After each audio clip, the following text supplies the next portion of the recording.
Hey guys, it's me and I'm doing a review of Transformers Robots in Disguise, issue 21, Dark Cybertron Prelude from IDW.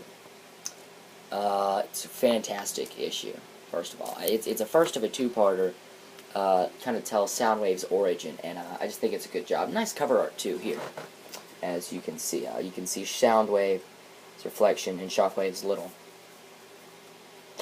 chest thing. And got his buddy Dreadwing back there. Got some other covers. It's pretty much the cool covers. Now, something I really like here is that when they do the flashbacks to the past, they do it the artwork they used for both Monstrosity and Autocracy. Autocracy's done, and they do this artwork they did for Autocracy and Monstrosity. But when they go to present day on Cybertron, it's the normal artwork for the series, and I really like the fact that the flashbacks are a different color and just a different style. It just really, sets it apart, gives it its own feel, makes it feel like a flashback, and I like that. But the take they do in this, and I really like it, is, Soundwave, in the G1 cartoons, he was able to, Soundwave was able to pick up and transmit signals. But here, not only can he do that, but since they're robots, it kind of takes it as in their emotions, their feelings, and their thought process, all that's transmitted in a way, and he can intercept those. So he can feel the emotions, he can hear their emotions, he can feel that. He feels how they felt back when the Autobots just won the big Chaos event. I could be a little wrong on how that went down. I admit I jumped off. I stopped reading roughly as it switched from All Hail Megatron to the ongoing series because the comic store I went to closed. Plus, that guy was a jerk. I didn't want to go there anymore anyway. It was a while before I found another one in the area.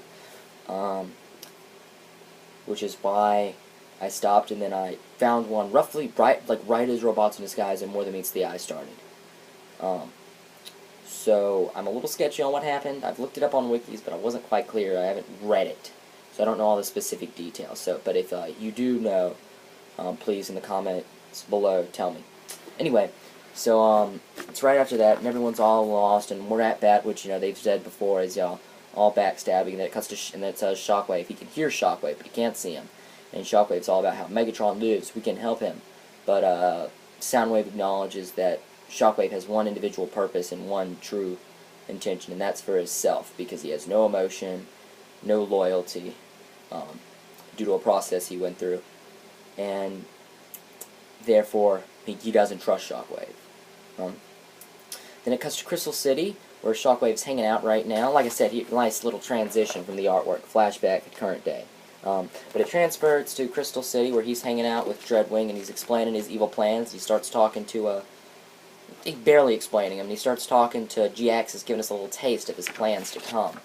And Soundwave is intercepting this transmission, and he's showing it out through a little projection system, and Ravage and him are discussing how he was a traitor, and Ravage is all like, it's okay, boss, Soundwave, you didn't know. And then the Triple Changers come in, Astro Train and Blitzwing, be all whiny and jerky, and they're all like, "Oh no, Soundwave, you messed up." And he's all like, "We have to go take down the Shockwave stuff, and we have to go kill him down." And they're like, "Oh no, screw that! Starscream betrayed us. He's the one we need to go kill." And he's all like, "We shouldn't do that because that'll start a war with the Autobots. We're not going to start a war with the Autobots." And on the other hand, just to clarify, this is not a democracy. We are not Autobots. This is not the early days. We do not fight for leadership. Leadership is mine. The Triple Changers don't like this. They start fighting Soundwave. His Cassetticons come out, beat the crap out of these guys, and together they kind of fend him off.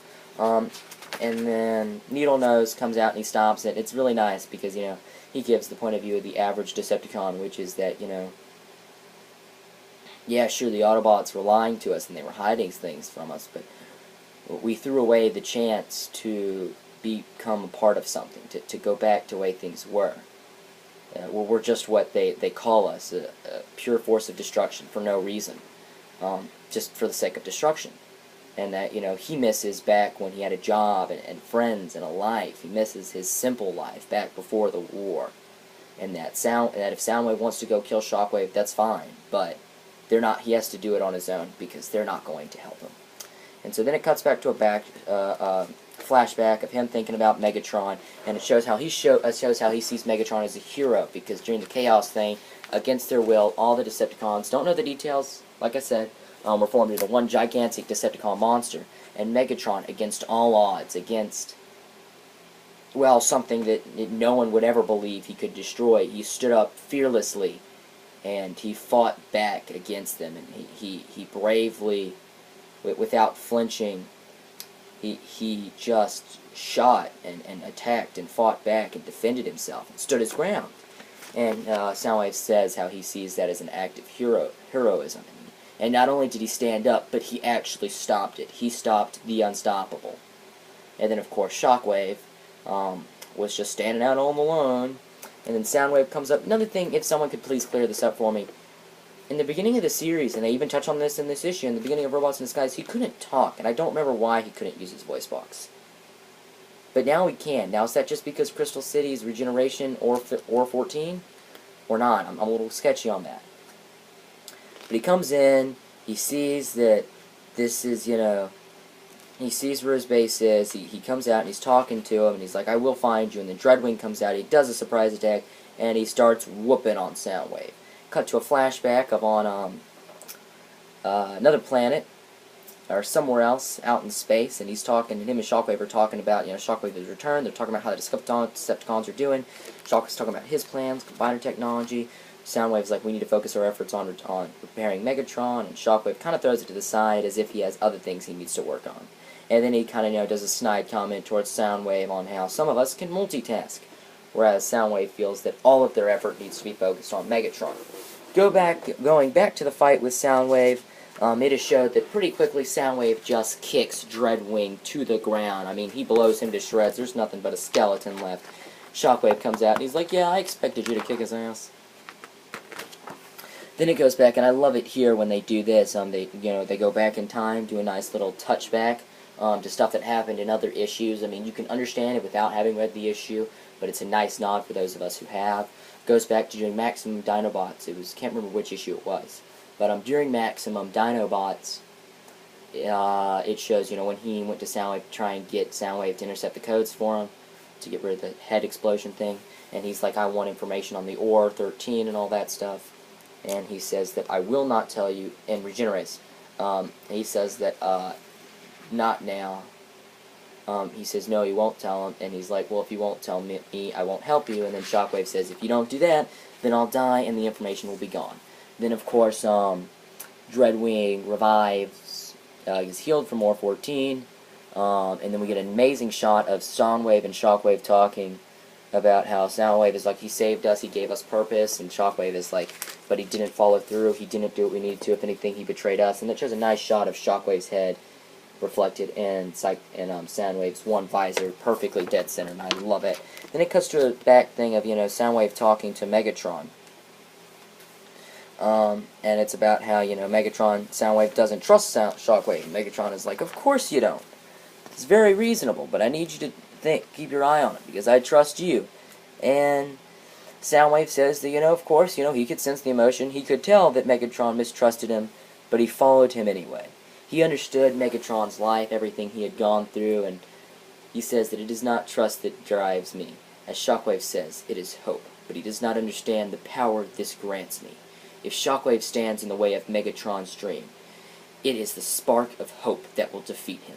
The spark of my hope. Shockpoint. An amazing issue. And I just have to say, I absolutely loved it. My initial rating was a 10 out of 10. And going back and analyzing it page by page, it's still a 10 out of 10. I mean, it's an amazing issue. I wouldn't have anything. I love the new direction they went with it. I have no problem with it. I really don't. You know, if you ask me right here, the Shockwave, Soundwave, and Megatron in this one issue kick the Bayformers all the way through the sun. I mean, oh, amazing. Well, this has been Ian, and stay tuned for part 2. Stay tuned for a review of Transformers Robots in Disguise, issue 22, Dark Cybertron Prelude, conclusion of Soundwave's origin.